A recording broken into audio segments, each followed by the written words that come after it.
Ao longo das últimas gerações e no mundo inteiro, estudos apontam um crescimento nos índices de depressão e ansiedade. O Brasil é o país latino-americano com a maior prevalência de depressão e o mais ansioso do mundo.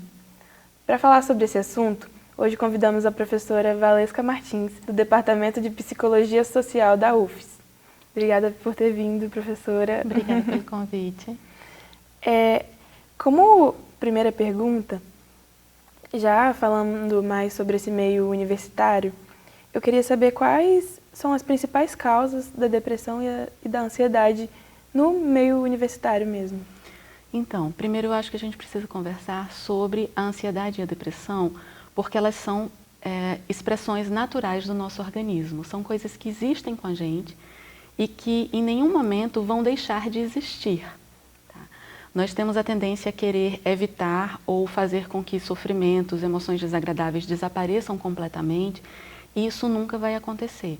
Faz parte da forma como o nosso organismo evoluiu ao longo da evolução da espécie humana realmente, sentir ansiedade, sentir tristeza, sentir diversas emoções negativas. Então, sabendo disso, sabendo desse ponto, é importante para a gente ter essa noção de que isso nunca vai desaparecer completamente. A grande dificuldade tem sido que esses níveis têm aumentado pela forma como a nossa sociedade se estruturou e a forma como nós desempenhamos as nossas atividades, as expectativas que nós temos com relação a uma série de coisas. No meio ambiente, né, no meio acadêmico em que nós vivemos, nesse meio universitário, existem pressões muito específicas, é uma pressão muito específica pela nossa capacidade cognitiva, que está sendo demandada o tempo inteiro. Então nós precisamos, falando dos estudantes, eles precisam estudar muito, eles precisam demonstrar esses estudos, o resultado desse estudo num nível elevado de desempenho. Se a gente falar, existe uma diferença entre estudantes de graduação e pós-graduação, ambos os grupos têm altos índices de depressão e ansiedade. Então, a pressão por produtividade, a quantidade de matérias e estudos diferentes dentro de um mesmo semestre, a pressão por provas, a competitividade que é muito grande. Então, tudo isso vai minando uma autoconfiança que poderia existir, e quando ela já não existe, quando o estudante entra na universidade, isso dificulta ainda mais, porque aí envolve uma tendência a achar que você é um impostor ali dentro, que você é burro, que você não sabe, que você não tem como aprender. Então tudo isso mexe muito com a nossa autoestima e mexe muito com a percepção que nós temos de nós mesmos, e vai afetar com certeza essa tendência ao planejamento, que é o que a ansiedade é. Ela tem como base um medo muito grande de você não conseguir se colocar e não conseguir alcançar as coisas que você almeja para você. Então, a ansiedade, essa tendência da gente a prever o que pode acontecer para se preparar para aquilo, né? Então, se aumenta muito isso, dificulta ainda mais. A depressão, por outro lado, ela fala de uma dificuldade de lidar com a tristeza, com determinadas emoções desagradáveis, e aí a gente tende a querer evitar, a fugir, a encontrar formas de fugir daquilo. E fugir tanto da ansiedade como da depressão só piora a situação, e em nenhum momento vai ajudar. Então, dentro do contexto universitário, eu acho que essa pressão muito grande para esse exercício cognitivo e o nível de competitividade que se estabelece aqui dificulta muito o problema. Você comentou que tem índices diferentes na graduação e na pós-graduação. Então, por exemplo, os professores, eles esse mesmo motivo? Qual é essa diferença? Será que tem... Então, com relação aos professores, também existem altos índices de ansiedade, de depressão, e vão envolver outros aspectos. Existe o aspecto da competitividade, sim. A mesma questão com relação a desempenho, a gente tem que estar sempre pronto, a gente tem que...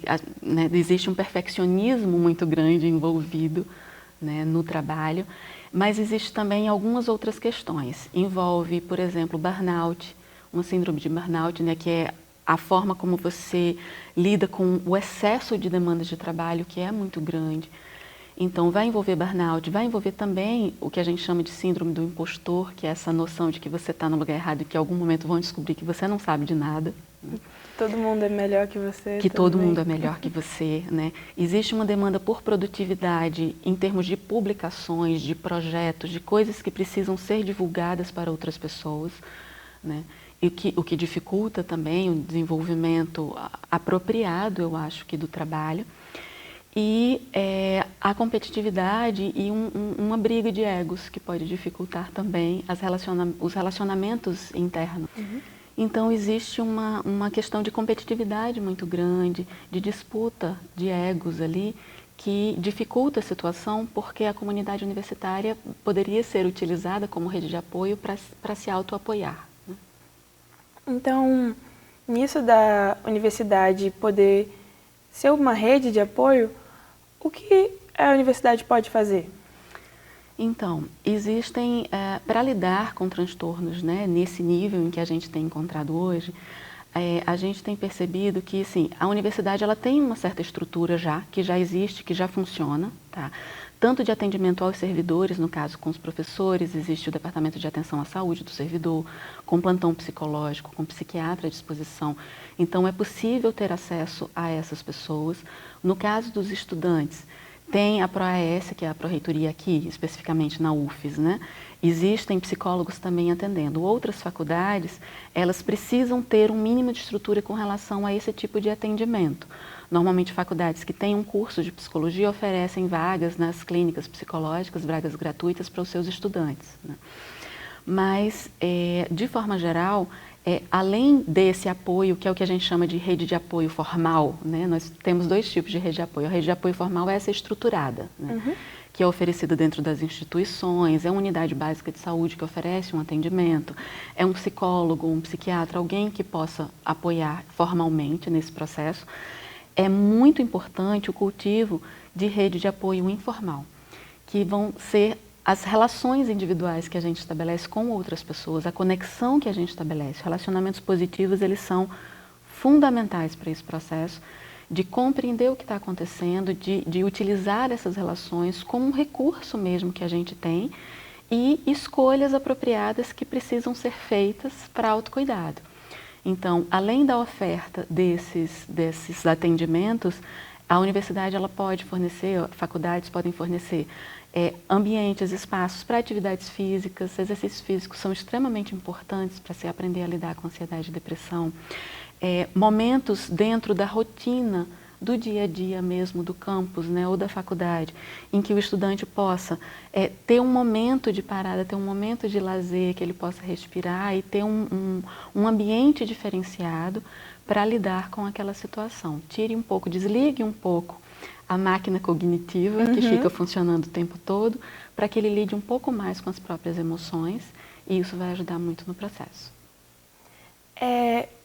A gente sabe que os índices são grandes, são elevados, mas a pandemia pode ter contribuído também com esse aumento? Sim, a pandemia, na verdade, ela foi fundamental para esse aumento. Depois da pandemia, começou o que quem trabalha na área de saúde mental chama de pandemia de saúde mental. A pandemia, o que ela fez foi, ela colocou uma lente de aumento em uma série de situações e nas nossas dificuldades de lidar com mudanças bruscas, com a nossa dificuldade de lidar com uma rotina alterada, a nossa dificuldade de lidar com a falta de controle das situações. O que a pandemia veio mostrar para a gente foi que nós absolutamente não temos controle sobre grande parte da nossa vida, apesar da gente se planejar bastante, tá aí o índice de ansiedade, né? Uhum. A gente se planejar bastante para isso. A pandemia veio dizer, não, você não tem controle, né? E isso gerou em muitas pessoas uma percepção de vulnerabilidade, o quanto eu me sinto vulnerável agora, porque qualquer coisa pode acontecer depois de tudo aquilo que houve, né? Então, essa vulnerabilidade gerou uma sensação de desamparo muito grande, gerou uma apatia, que eu percebo, uma apatia muito assim, perceptível nos estudantes, tanto de graduação como de pós-graduação, um desengajamento, na vontade de fazer as coisas. As pessoas estão muito desengajadas, né? Então, tentar exercitar um pouco mais a atenção, esse engajamento, tudo isso pode contribuir para uma melhor reestruturação psíquica, né, que a gente fala. Mas a pandemia, ela foi fundamental e ela continua nos afetando. Apesar da sensação de aparente normalidade, das coisas terem voltado, uhum, não está normal, não tem nada normal. Os resquícios, né? Ficam resquícios muito fortes especialmente no que diz respeito a isso. Assim, eu não sabia como lidar com os meus sentimentos antes, eu mascarava tudo aquilo na rotina maluca. A pandemia veio, me colocou diretamente em contato com isso, porque eu tive que ficar isolada, ou eu tive que sair para trabalhar, uma série de coisas que dificultaram esse processo, me colocou em contato muito bruscamente com coisas que a gente tinha dificuldade de lidar, e aí agora a gente não sabe mais desver, a gente não sabe mais como ignorar ou evitar aquilo que a gente estava escondendo embaixo do tapete, né? Aquela sensação de desconforto. Então agora é aceitar que ela está aí e procurar ajuda. E para a gente tentar contornar isso, esses meios informais também são muito importantes. Eles né? são fundamentais, eles são muito importantes. A rede de apoio informal que a gente tem, os nossos amigos, os nossos familiares, a família que a gente cria, são fundamentais para esse processo. Obrigada, professora, por ter aceitado o nosso convite, tá? De nada, foi um prazer. E o Reverso UFES fica por aqui. Até a próxima edição.